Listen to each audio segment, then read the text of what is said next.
Hello, hello, hello. Hey. Oh, Mark. Hello, Mark. hello. Hey, oh, whoa, hey. Hey, guys, how's it going? Whew. So, man, let's just get started. So, hey, guys, how's it going? My name is Justin, Mark. and you're watching and or listening to episode 384 of DangIT Prodcast. Welcome back. It's been, well, actually just been the past week. For some reason, I don't remember what happened last week. This week has been pretty eventful. Both ups and downs, but moreover ups for sure. Honestly, I had to look back on some notes. I'm glad I actually wrote them down. My new method is to type in on like sticky notes, like through Windows, just like specific days like within the week in which like I have things to talk about. And that's how I remember that. Oh wait, we totally talked about My Hero Academia World Heroes on Sunday. Yes, and you did. That and chapter 331, which I said feature stands. It's very important. And I've already read 332. Oh really? Yeah, boy howdy, bruh. Okay, just like real quick, like how would you rate that versus like what we just read last time? I mean, it's still doing some god level feats, but I mean, overall, it's like, well, fuck. Oh, okay, I got you now. Oh man, dude, it's gonna suck because I got to announce that most likely we won't be able to follow up on My Hero Academia chapter 332 because Sunday I got plans with the rest of the DangIT crew to go to San Diego to visit Sephi because it's been a long ass time since we visited her. And well, actually, maybe Road not. trip stream. I don't think that's gonna happen. I don't have anything like established like for something like that. I might have a new iPhone that would probably do a lot better with connections, but I don't have like a data that supports. I don't have a plan that supports that. Mobile hotspot. Mobile hotspot. Someone like give up their like their 5G. Someone give up their shit. That takes me back to what was it? The IRL streamers and them Vlogs. the ones that have like those particular like data kits like on their back. They're pretty much just backpacks, and I think they still like sell those. Like literally just a walking, talking hotspot. Yeah, something like that, where you pay pretty much a subscription for it, and you just have the equipment and it's just ready to go. From what I understand, it'd be kind of cool to do something like that if I was just kind of like one of those travel like streamers, if that makes sense. But Hey. yeah, otherwise it'd be like, I don't know if I could support that. But if I was always constantly getting like revenue through that, that'd be kind of cool. So I'd be like, all right, let's show some really cool stuff. Let's go to some like landmarks first and foremost. We're gonna hit some arcades here and there. Some like Going to the Grand Canyon. We're going to Death Valley. Our equipment's gonna melt. It's gonna melt Before we do. But yeah, no. So we're definitely going to cover the next manga chapter, but depending on where we can fit that into our schedule, it might either be pushed to the following Sunday and just be compounded with, I guess, assumably the next one, which would be chapter 333. So that'd be like very exciting to do like a double take on that. But yeah, so that's kind of the plans for this upcoming Sunday. I know personally I'm very excited to do another San Diego trip. What food aside, to just hang out with like everyone again. There was also things that are happening this past week, so just kind of like pushing Sunday aside real quick. This was actually the week of my birthday, right? I didn't really do much. In the grand scheme of things, everything's been taken like at a very slow pace, which I'm totally okay with. So Wednesday was actually my birthday, and Happy birthday. Thank you again, Mark. I did absolutely nothing eventful on Wednesday. It was just work. I was saving it for yesterday, which is Friday, just to do whatever I want to do. And I still feel like I wasn't able to do everything that I would personally want to do. Um, One of those is probably hang out with friends and family. Well, friends really, because family's always there. But which one calls it? So Friday, I actually one of the first things I did in the morning was to watch Eternals. I already kind of did like a bit of a review yesterday about that, but TLDR, Eternals is good. It's a good movie for sure. There's been some mixed reviews online, and there's kind of a reason for it. But nothing like, oh, I can't believe they like went in this direction or something like that. I think it's kind of based on how you may perceive, and you might have to read the reviews for it in more detail.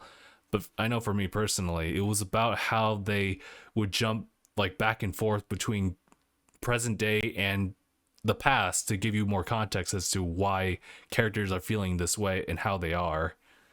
But it's all of it's very important just to kind of get a grasp at who the characters are, because kind of like all other Marvel movies, but specifically for this one and Guardians of the Galaxy, it's very character like focused. Like the intent of each of these characters and their past and how they connect with each other is very important. So you'll end up getting to know them whether you kind of like it or not. I ended up liking all of them, but your mileage may vary on that. Your mileage may vary. Mark, have you seen the movie yet? Seeing it on Tuesday with my girlfriend. Okay, for sure. Yeah, We got tickets and everything. You guys will like it for sure.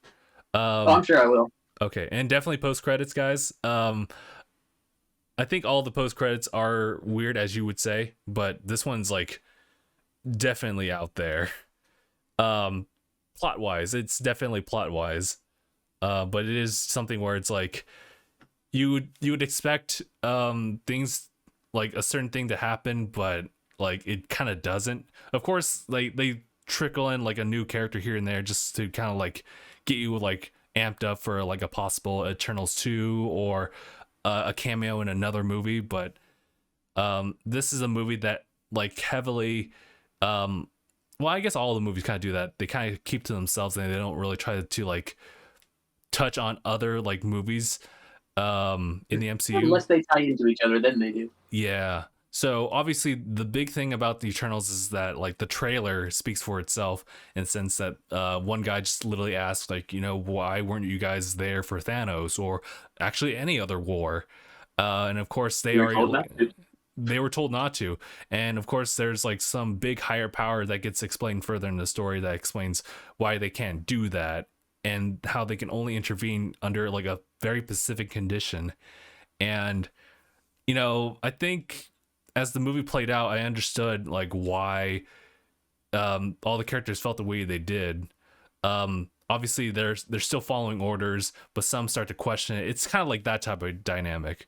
Otherwise, yeah, definitely a big highlight of the movie is just kind of seeing the showcases of everyone's powers, especially when they come together to fight. But everyone's powers are relatively unique. Some you'll obviously like see and be like, oh, that's DC right there. But yeah, once you like separate that, you're like, okay, there's definitely strengths in this one over another one. But I think the way they portrayed them works for the most part. So it's still a good movie. So definitely recommend it. What else is there? And I guess like later on, like on Friday, I was just continuing Ryza 2, and I can totally deep dive into like my mindset there, but essentially I'm in Grind City at this point. But Grind City. Yeah, you know how JRPGs are going to be like. There's definitely segments where you're like, oh, okay, I think I need to take some time to just like boost my characters up, level up, essentially. But like in Ryza 2, I'll at least like talk about this.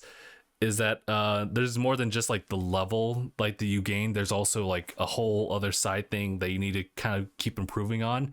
You could choose not to and just make that like your thing. Kind of like how Mark, you had like a situation where you didn't like really improve on a character in as far as like the character depths and stuff, and you just kind of went with it. I forget what it was. Which game was it? Hades? Was it Hades? I don't remember what it was. I remember that I was under leveled in 15 in like Final Fantasy 15, so I had to go back. Yeah, but I think you were doing like really okay in this one game. I just don't remember which one that was, because it was something where it's like, oh, I never really knew about that. But I guess I didn't really need to because I've been doing just fine. Like, I did that in Scarlet Nexus.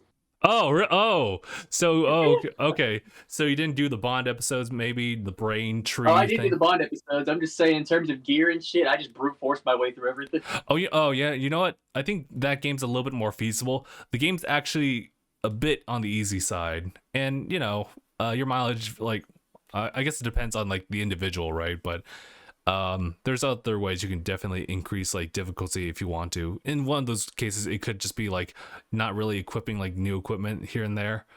I try to pay attention to that at the very least, just to have a comprehension of certain things. But I know with Rise 2, there's like, it's kind of like Scarlet Nexus, but there's a lot of especially since it's a sequel, there's a lot of like add-ons to kind of keep track of.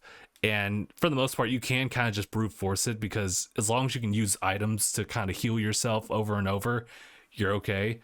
But I have this weird position where I went through pretty much what you did with Scarlet Nexus, but with like Rise of 1, where like I just kind of like ran like through it as much as I could, and then I got mollywopped, and so I had to go into the settings here and there and just kind of pick at it here and there, and until I actually got the dub, like against like a boss fight.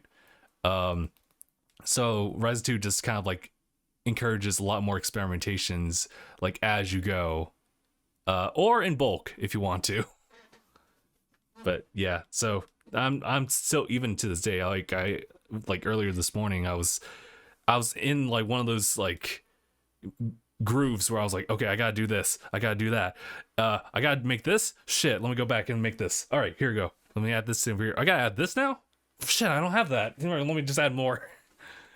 It was a cycle, but I got where I needed to go, and now I don't need to worry about my characters for a while. But after playing quite a bit of Rise of 2 yesterday, I took a nap, and we talked about it like just before the podcast, but I'm not one to really take naps unless like I'm really exhausted or really sleepy, and that doesn't really happen a lot. Like, I'm pretty good at just kind of keeping a schedule of just like going to sleep at a certain time frame. But for me personally, during days like this where I actually just take a day off or something like that to just kind of focus on just doing fun stuff or just focusing on me, if I'm not careful, sometimes I'll just kind of like find myself in like a little sleepy state, and I'm like, okay, well, I can like spend a little bit of time just to wake up, or I could just kind of like lay in bed and just, whenever it happens, I'll just take a nap, and then I wake up, I'm like, oh, okay, works, all right, next. It works. Because I'm not sure if you get into that mindset of like, okay, I'll take a nap. For me, it's like, if it happens, it happens. But I think the last thing I did last night, because I was like, you know what, I only did like the 3 things. I want to do something. I was trying to hang out with like Anaya, but he was preoccupied.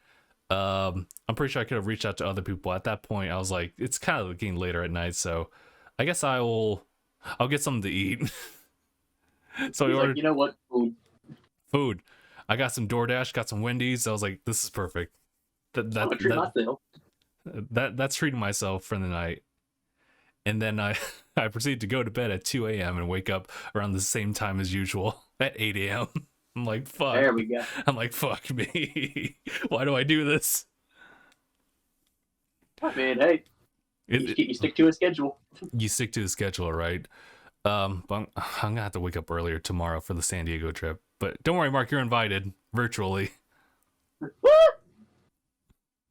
I wonder how that's gonna look like, but should be interesting. Anything that's happened to you, Mark, this past week? Not much that I can think of off the top of my head. Like, yeah, I mean, not a ton.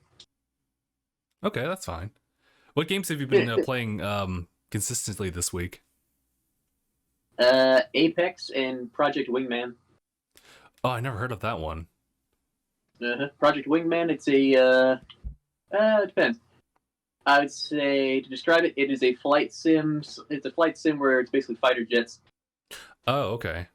Is it anything like... Basically, oh, go ahead. Just, air-to-air combat. Oh, is it similar to like a mixture of like Flight Simulator, Microsoft Flight Simulator, and what was it, Ace Combat? I would say more Ace Combat. Okay. And you know what? I never really got into Ace Combat, but like I hear some pretty good things about that. Yeah, neither did I. I've never really played them, but I know. But I'm in Battlefield or in the Star Wars Squadrons. Like I'm always trying to fly, so yeah, you think I would? Yeah, it's like maybe I should. I do one day want to try out like Squadrons or like something equivalent to that, but in VR. I think that'd be like the coolest experience. Squadrons VR is very fucking cool. That'd be so wild, especially if I had like a rig for it. You just have the fucking shit they make where it's basically like a rolling cage.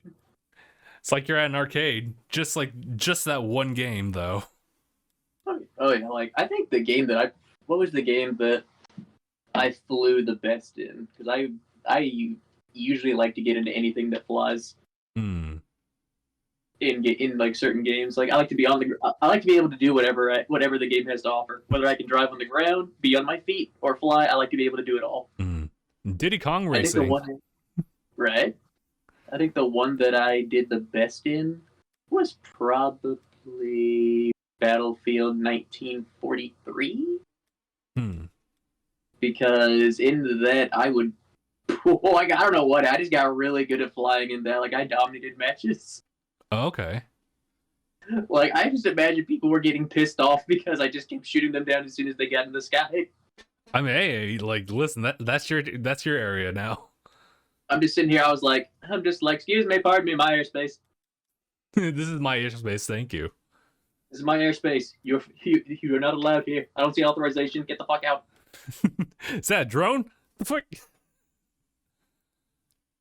Oh yeah, but I'm enjoying it. It's on Game Pass if you ever want to try it out. Oh, that's cool. Of course you can use it with the cloud, so you don't have to download it. Oh, okay, cool. So it's part of xCloud. That's actually a really cool segue to either fronts here, because we could talk about Battlefield 2042 a little bit, or excited. The reason I brought it up is because I just read the size of the game, whether it be Xbox like original or Xbox One or like the series version. It's a difference of like 20-ish or so like gigs, but like the series version is like 27, or no, I'm sorry, it's like 50 something gigs, which I'm actually pretty surprised about. I was actually expecting like 80s to 100.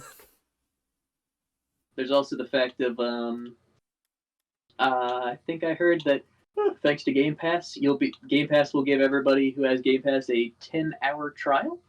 Oh yeah, because of EA. Got you. Yeah, the 10-hour trial of 2042. That's actually really nice. Which I'm like, don't mind if I do. Don't mind if I do. Take the airs immediately.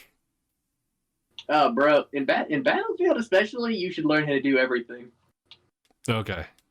Like, I learned how to, like, I can take to the skies, absolutely. It's always fun doing that, but I can get in a tank, I can just go on my feet, I just go on my feet with my gun and just do whatever I need to do, man. It's just a thing where you want to master each role to a certain degree, at least know what you're doing. Yeah, I'd agree with that, especially if, like, the situation just kind of calls for it. Exactly, that's what I'm saying, you just gotta be flexible. Okay.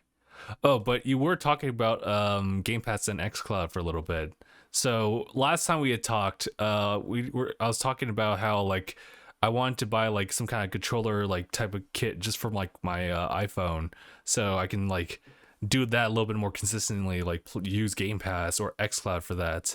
And so I actually got the Razer Kishi. I don't remember when. It was either Saturday or Sunday, but I have it right here, and it's actually a lot better than I thought. It's actually a lot better. You actually did get it. I was thinking that the backbone would be for me, but because of the fact that this is like a 13 Pro, and the backbone actually needs an adapter for this thing because of this humongous camera bump. I did like read up and found that like the Kishi is a lot better of a fit for the iPhone 13 Pro. So I was like, okay, let me just give this a try. And I was actually really surprised by it. Like I was turned off by the idea of like how bulky it looks, but it actually fits a lot more comfortably as a result. So right now I've been doing consistently, well, somewhat consistently playing through what was it? Death's Door by just doing remote play to my Xbox through the phone. And it's not bad as far as the latency. Like it's definitely one of those things where like you're definitely gonna see like a little bit of stuttering like here and there, but it's not like you're losing like 5 seconds. It's just like, Oh yeah. especially since like the Xbox is literally right here. And I think the latency is still like it's a lot more consistently low than it is just to do xCloud as a result. But I can still do xCloud as well. But I also just tested out last night that Genshin Impact also works with this thing too. So I'm like, oh, this is it, guys. This is it. This is it. I'm finally getting back into the game. Are you signed up for the Insider program on the Xbox previews? I think so. Yeah, Because I should be. you should be able to cloud stream games directly to your Xbox. Oh, really? Is there like an option for that? That is. I mean, if you look at them, you might see a cloud icon. In Game Pass, you see certain games have a cloud icon. Oh, on Game Pass. Oh, okay. So I'll have to look through there or something like that. Okay, because I was thinking you were saying that, and I was like, I can't seem to like locate that option. Yeah, I'll have to probably look into it a little bit later, just to make sure if I am like in the Insiders program. But yeah, that's super cool. Also need to test out if like other app games like work with this thing aside from Genshin Impact and the streaming services. Like Pokemon Unite actually. Let me see if that works later on. Because I just transferred like my data from Pokemon Unite to the phone, so I was like, okay, let's see how this works and see like how the performance is there. Because the Switch version does pretty well. Like it'll try to keep up with like 60 frames. It's gonna drop, but for a game like that, like I don't think it really needs it that much. But yeah, I'll have to try that out. Speaking of Game Pass, a lot of people are gonna really benefit either this. Wait, I think it is this weekend. If not, let me just double check. Or maybe next week, because Forza Horizon 5. It's Sure. I don't know. I've been seeing a lot of gameplay already, so I'm like, is it on the 9th or is it like at any point? I think it's an early access period right now. Oh, okay. Well, I've been seeing a lot of really good reviews for Forza Horizon 5, so I'm starting to get a little hyped for that. I'm like, oh shit, this is starting to look really good. It's starting to look pog. Oh no, it's gonna make me act up. But wait, it's on Game Pass. Oh, thank God. It's free. It's free, quote unquote. At this point, like it might as well be, since I'm just fully like strapped in with Game Pass. But yeah, Game Pass just works, man. It just works. Like honestly, the way it's like it. Yeah, I wouldn't say it's not like cloud gaming or anything like that because of the fact that you are actually downloading the game. But in a sense, it is definitely just like a rental period. But the thing is that that rental period like lasts a long time for certain games. It is unfortunate that like Celeste was removed, but now River City Girls is about to be removed as well. Which actually, yeah, that's kind of the sad part of it. But for particular games that are like produced like by like Microsoft/Xbox owned companies, then you should be fine. Like Master Chief Collection is not leaving.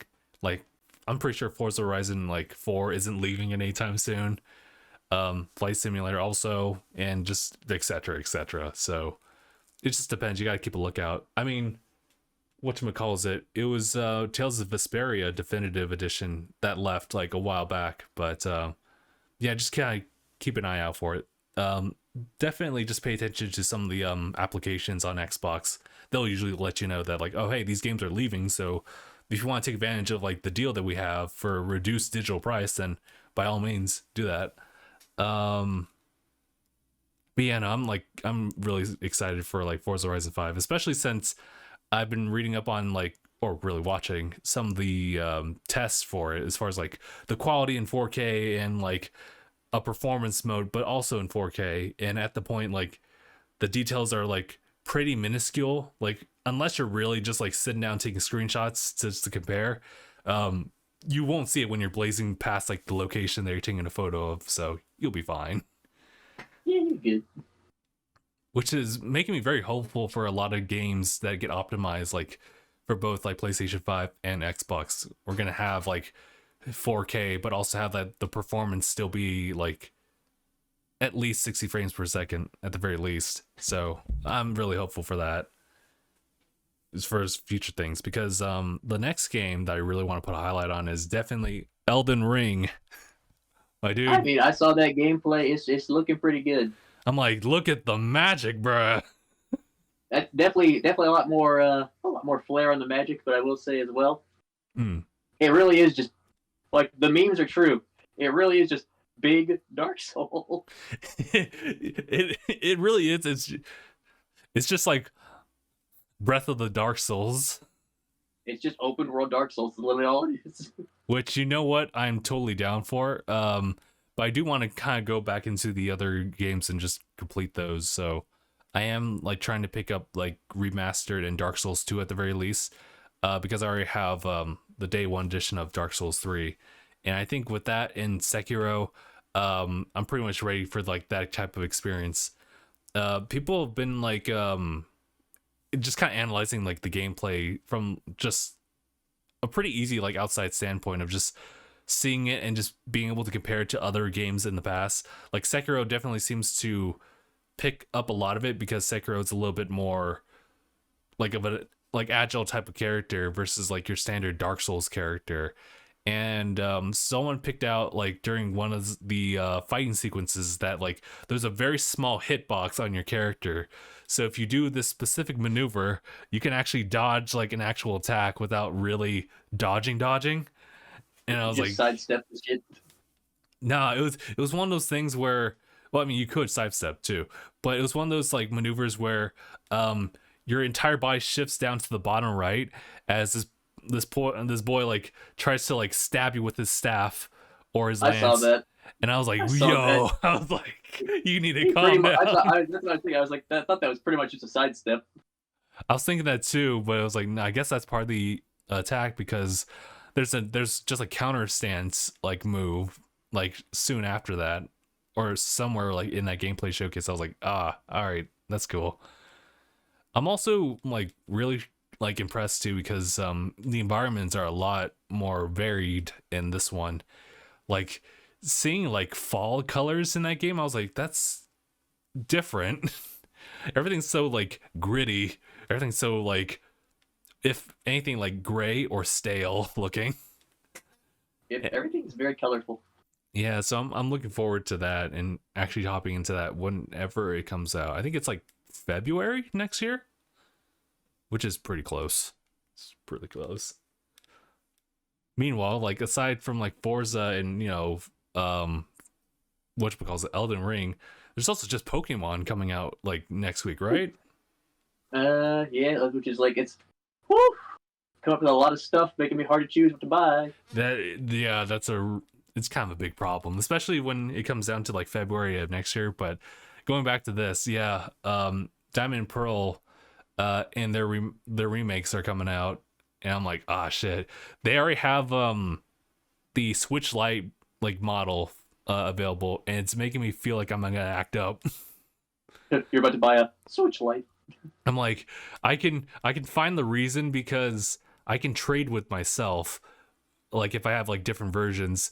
But I'm also like, what if they come out with like a different, like a better like Switch that I would love to invest in later? So I'm like, I don't know.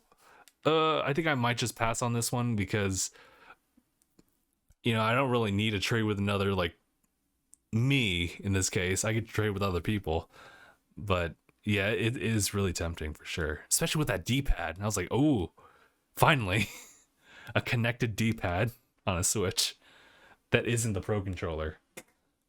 I do like the Pro Controller, but in comparison to all the other controllers that I have, like it starts to fall behind, especially since the DualSense is like up there in the rankings now. I thought like back then when the DualShock 4 was still like the consistent like PlayStation controller, holding the Switch Pro controller, I was like, all right, this one's still, I kind of personally like it better than the DualShock. But then DualSense came in, I'm like, oh shit, this is a fuller grip. I don't know. Oh no. Oh, oh no, Pro controller, you're not looking so good. You don't feel so good. Maybe I just need to like maybe just like change out like the Pro controller and maybe like get different cases for it or something, because it's starting to just kind of feel whatever to me. Maybe I need like one of those like, what are those, I guess, smart pads that are just like clicky like inputs instead of like the soft mesh pads that you actually just have for most controllers. Actually, I wonder, I remember that there was a Razer controller that was wired, but it has a benefit of just having clickier buttons, and I was like, ah shit, I might act up. Might act up. But we'll see about like that venture. But yeah, I was wondering like maybe I wondered if that controller would work if I just plugged into the Switch dock. Maybe not, but one can hope. One can dream. One can dream. But I think that's pretty much everything I wanted to talk about. I'm just actually genuinely excited for all these new games like popping up, whether it be next week or around the corner. So yeah, I'm just like, ooh, it's a lot of good stuff. There's a lot coming soon. Yeah. Oh, I also picked up what was it, Bloodstained 2, Curse of the Moon 2? Yeah, yeah. One of those.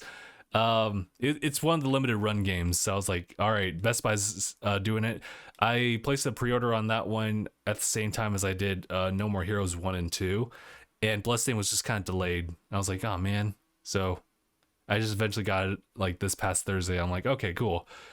And I'll just settle with like a digital version of like the game, because if you want to get a physical for Bloodstained like Curse of the Moon 1, good luck. Good luck with the hit. I wish your wallet good luck. But yeah. I think that's pretty much everything on my end. So yeah, I guess if anything, I'm just kind of looking through and see if there's any new things popping up like today.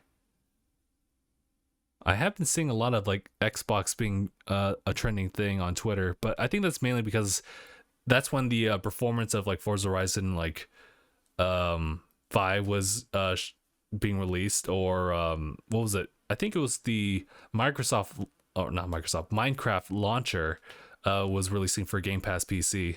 I was like, oh, that's really cool, because I think that it includes the Java version and I think the Bedrock version. I still don't remember like what the distinctions between those two are, but the fact is that you can just access that through Game Pass is great. Oh, absolutely. Although I could have sworn that like Minecraft left Game Pass for a little bit. I think that was just like on console. I have no idea. I'll have to double check that, because I was like, why did it leave Game Pass? That's kind of weird. I think what you're thinking of is that they added the okay, what's it called? Like they added what was it? They added the Java version to the PC Game Pass.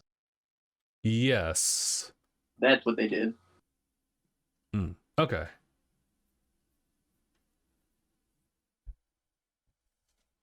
But yeah.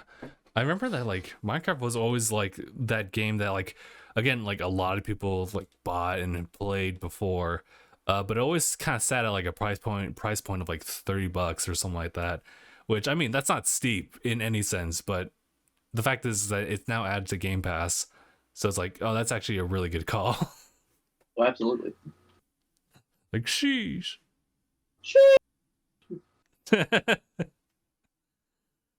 You ever just catch yourself saying sheesh, but it's for the wrong application, and you're like, oh wait, sorry, no, that's actually a bad sheesh. Sheesh. No, sorry, I mean just sheesh. I'm sorry about that, sheesh. I actually just meant like sheesh. So that's a bit of a problem. Talk about that. Apologies. I didn't. I overstepped. Oh wait. I think this is like a while back, but didn't Dragon Ball Fighters, also become part of Game Pass? Oh yeah, it's on Game Pass. That's super nice. Something Oh, tells me, absolutely. yeah, I think there's a lot more like Bandai Namco like games that are like going to definitely be part of like Game Pass for sure. Just as how Scarlet Nexus was, and actually, Tales of Vesperia before it left was that too. So I'm like, I mean, Oh yeah, Phil Code said he was Vein, making moves in Code Vein Japan. too. I mean, Phil said he was making moves in Japan. Yeah, like a while back, right when they made the report that there was a lot of sales for the series over in Japan, and I was like, that's really good because honestly, um that just means like more JRPGs on our side like later on too. So I'm like, yes, please add more, because I know that like Oh, more. The dude had to stop Kylo Ren, like, stop. bro, it's enough. You got him. And Luke's, well, Force Luke is just like, swipe it off, He's just dust like, off shoulders. that was cute. Ghost Hand something jumping in the chat. He's saying that Game Pass is the best deal you can get in gaming as far as like as of Truly now. is. Phil's really trying. That man's really trying, and I definitely like appreciate it because it now, I mean, obviously, like we've talked about how and especially you, Mark, you've said that like Xbox has been just doing like these serious like strides and just like taking different approaches like in the gaming like sphere of things. They out here, bruh. They're out there, like, even though I would still say that they're still not like there where it comes to like their own like Pacific exclusive stuff. I mean, Forza is going to change that, and then Halo's going to change that, but for a while it wasn't. But there was something that was shared like earlier this past week or something like that. It was about a woman just kind of doing a presentation about the impact of Game Pass. TLDR, it's about the fact that because games are easily accessible that way, people are much more willing to try out different genres of games, and as a result, games outside of Game Pass get purchased under that similar genre because they tried it out. They get a second chance with Game Pass. And I was like, holy shit, that makes a lot of sense. Companies games get a second chance with Game Pass. It gives them a second chance to be successful. And I think that, yeah, that's super dope because with all these new games coming out, there's still games in the past that were released that do deserve to get like a spotlight when they didn't initially, whether it be like bad promotion or simply because it came out around the time that another game came out that's a little bit more acclaimed. It's just, yeah, for sure. Ghost Hand says that Phil literally saved Xbox after the absolute disaster that Don Matrick's leadership was. Absolutely, I think Phil Spencer has been a great head of Xbox. He's been amazing. Mm-hmm. So, I mean, I mean, definitely one of the games I'm looking forward to, aside from Forza and Halo, would probably be Starfield. Starfield looks pretty fucking tight. Have we seen like gameplay, or has it just been like conceptual art here and there? Just the trailer and the art, but Yeah. also don't forget there's also Fable. Oh yeah, there is Fable. Well, actually, I kind of want to just wait and see for that one because I did like Fable 2, even though I didn't quite finish that one yet. I think there was also a report recently that Microsoft might be working on its first MMORPG. Oh, really? Sheesh. To which I was like, scale down? Please let the stars align. It's alive! Alive! Sorry, I went through like a whole fictional narrative of like of a Frankenstein talking to Phil like at sunset, like, I don't think I could do this, Phil. What do you mean? What do you mean, Frankenstein? Scalebound Frankenstein? I don't think I can do this. It's been so long. I don't think I'm just there for the audience anymore. It's like, we can do this together. The sales in Japan show it. We can do this. No. Fucking pops his head up. Oh, they love you. But I'm looking forward to it. Wait, wasn't like there was a more recent MMO that released, and I think it was actually from like Amazon side. Actually, was it New World? New World. Have you tried that one at all? I have not tried New World because it's on PC. Oh, it's just on PC. Damn, dude. I haven't tried it myself. I'm actually really curious about it though. I heard it's really good. Yeah, I saw a streamer like try it out, and I was like, okay. I mean, it's pretty much Amazon's most successful game. Well, then good for them for sure. Yeah, I guess I'll have to look into that one as well. Sheesh. Sheesh. Because I know they were promoting the hell out of it, like earlier on for sure. I'm just gonna say like, all right, where can I have access to it, and how much is it? $40. We'll see. But New World's $40. I mean, that's not like super expensive. It's just like, yeah, to commit to this, like, do I really want to put your average AAA game? Yeah, we'll see. You'll definitely see. Ghost Hand says it's really wild how they tried to push Xbox on Japan with excellent like JRPGs like Lost Odyssey. How they even had like Ninja Gaiden 2 as an Xbox exclusive. Oh my god, Ninja Gaiden 2. Here's the thing. They still do own Lost Odyssey and they still own Blue Dragon. Both of those are still Xbox IPs that they own. Wasn't there an interview about like Lost Odyssey? Well, at least it was mentioned. It was at least mentioned. They renewed the Lost Odyssey trademark, I think, back in 2018. Well, you know what Phil said. Phil said like they know they've got a bunch of IPs they're sitting on. Yeah, something like that. They don't want to bring them out just to bring them out. They want to find a team that's very passionate that'll make it good before they even do remotely anything with it. That makes sense. Okay. I was about to say, like, that is the idea it should be in the industry. That is what it should be about. You want a passionate person and a passionate team who's gonna make it actually fucking good. Like, if they're passionate about the series, they're gonna do everything they can to make sure that game is fantastic. I was actually gonna look up, like, how much is Lost Odyssey, like, right now? We're gonna bring out the handy dandy app store for this one. Be like, if I wanted to get into this one, how much would it be? Honestly, it's an old game. It's one of the Xbox 360 games. It came out in, looks like 2017. 2007? Or 2007, thank you. It was like 2017, hold on. Is it part of Game Pass, actually? Or maybe did I buy it before? It hasn't been added to Game Pass, but, I mean, they're adding old IPs to it slowly. We just got Crimson Skies, which is criminally underrated. And not only that, they also gave us, Xbox's first attempt at the mascot being Blinks. Oh, yeah. Yeah, for sure. Yeah, there's a lot of games. It's a lot of games, bruh. I'll also look up Crimson Skies while I'm at it. I remember playing the demo of Crimson Skies when I was a kid. You remember back when the demo discs might as well just been full games, so you just played them over and over? Oh my god, that was like my brother and I when we first got the Xbox 360, we just downloaded demos. Oh, dude, me and my brother, dude, we would just get the demo disc you get out of the magazine. We just put them into the fucking Xbox. Oh my god, yeah.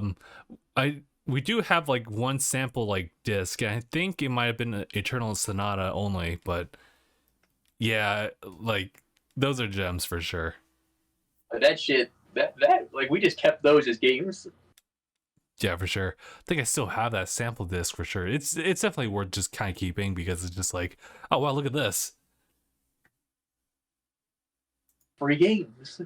I think when I showed off my like the 360 collection like to everyone, a la like to Phil specifically, he was kind of floored with it. I was like, there's a lot of games that you have. that I don't. He's jealous. But yeah, I feel it. I'm looking at like Crimson Skies now. Doesn't look bad. It was a good game. Like honestly, I'm surprised that they haven't done anything with it. Like because they could easily revive that series. I guess it depends on the demand of it. Like, of course, there's Flight Simulator, but I've never And really... Ace Combat. I guess Wait, is Ace Combat like... Isn't that just like for all different consoles though? I mean, yeah, I'm just saying like the market's there. I guess so. It's just that like I feel like for specific like first party games like on Xbox, if it was doing well, then I guess it would encourage them to reach out to try out or revitalize other games that within that genre. So, I mean, Ace Combat still is shared amongst like Xbox and PlayStation. But if there was another like flying game specifically for Xbox, I guess in this case it would be Flight Simulator. They would, if not are, maybe reaching out to that. So I would still keep that in the cards. It's definitely something that they can like reach into, and it'll be fine. We'll probably see it. Also, Ghost said that Phil was one of the people who really did push for backwards compatibility, and he's good for that because like there's a lot of games that like people want to like carry over to the next generation, or just simply have a means of playing it over without having to unearth. I have been playing this game since 2002, and I want to play it right now in 2022. You know I'm all about that Sonic Heroes. Right. Holy shit! I've never. Wait, no, I guess. It depends if like it's online digital store, because I never got Sonic Heroes for Xbox because I never had an Xbox like original. I had the GameCube, which is still technically like the best version, but like you could play like Sonic Heroes like on Xbox at the time. I also remember because it was kind of more recent that someone posted like the Xbox, aka the Dreamcast 2, with this lineup of games which included Sonic Heroes.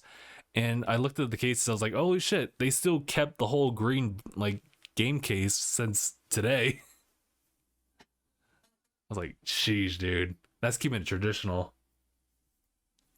Granted though, the more recent Xbox game cases are a lot less like highlighter green, but I can still respect that.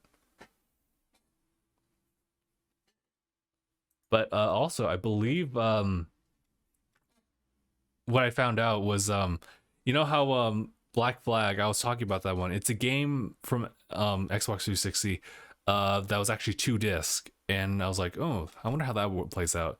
I looked further into it, and it turns out like all you have to do is just like insert 1 disc, and of course it will just go in and try to download like the digital version, to which you only need the disc 1 to be the key to just to play the game, so you'll never need to pull out like disc 2 at all. So that means like if I ever want to just jump back into let's say Final Fantasy 13, which is 3 disc, or I mean hell, whatchamacallit, LA Noire, like its OG version, I only need 13 is on Game Pass now.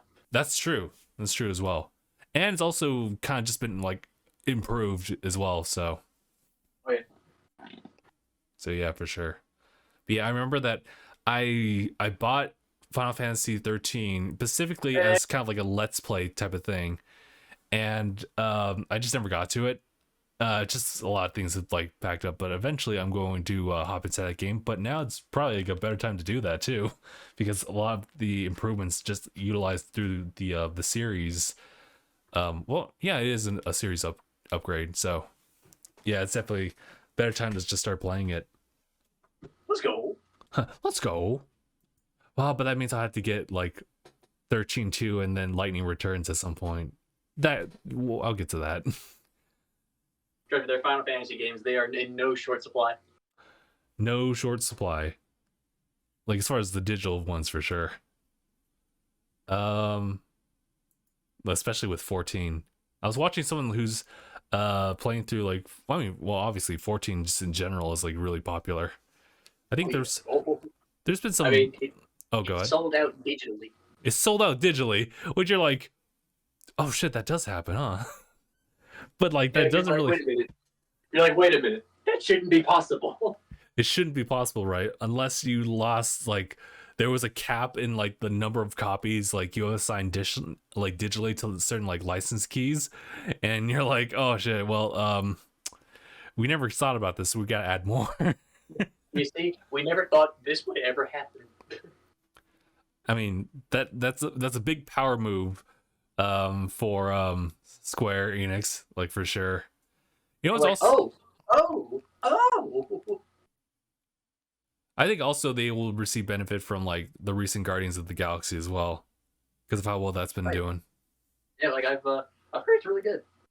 Yeah, I've heard it's really good too, and I've actually seen some like bits of the game as far as like the action, but also the dialogue I too. play it. I just can't afford it right now. Yeah, honestly, like you know, if Square is just willing, if they're just willing for it, they might add it to Game Pass, but that'll take a while. Let's go. They might. Since 13 is also added to Game Pass, like, I think there's another Final Fantasy game that's added there too. You know, aside from 7. Wait, There's a few Final Fantasy games that are on there. Yeah, I think wasn't 8 gonna be removed? I think Final Fantasy 8. Yeah, 8 remastered is being removed. Damn, dude. Damn. It's rough. It's weird too because I guess like one of their mobile games it's featuring like one of the characters from like 8, and you're like, oh shit, this is not Tifa, yet you're gonna act up. It's the guy from Kingdom Hearts. It's the guy from Kingdom Hearts. Oh my god! I know his name. I just forget it right now. The guy with the gun sword, of course. What's his name? Is it like I think it's like Squall. Yeah, Squall. I think he also had like an actually like a different name too, but his name in Kingdom Hearts was like Leo. I think was it Leon? Hold on, let me. Yeah, it was Leon. Like I think his name was like Leo or Leon in Kingdom Hearts. Yeah, I'll have to double check. Specifically Final Fantasy like 8 to see what's going on with that. Final Fantasy. I played a little bit of 8 remastered. I never did. How was that? All right. Yeah, you could definitely tell because like you could definitely tell it's dated. Yeah, all right.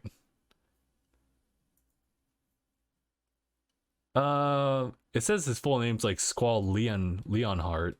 I was right. It was Squall. His weapon is literally called the Gunblade. Nice. I mean, that's what it is. I mean, yeah, it's literally what it is. So understandable. I just wonder, like, he had to have like a different, like, he's also 17 years old. Bullshit. Hey man, nowadays I believe it. I mean, like Final Fantasy 7, like Cloud and Co are like 20ish, like early 20s. Genetics. The genetics.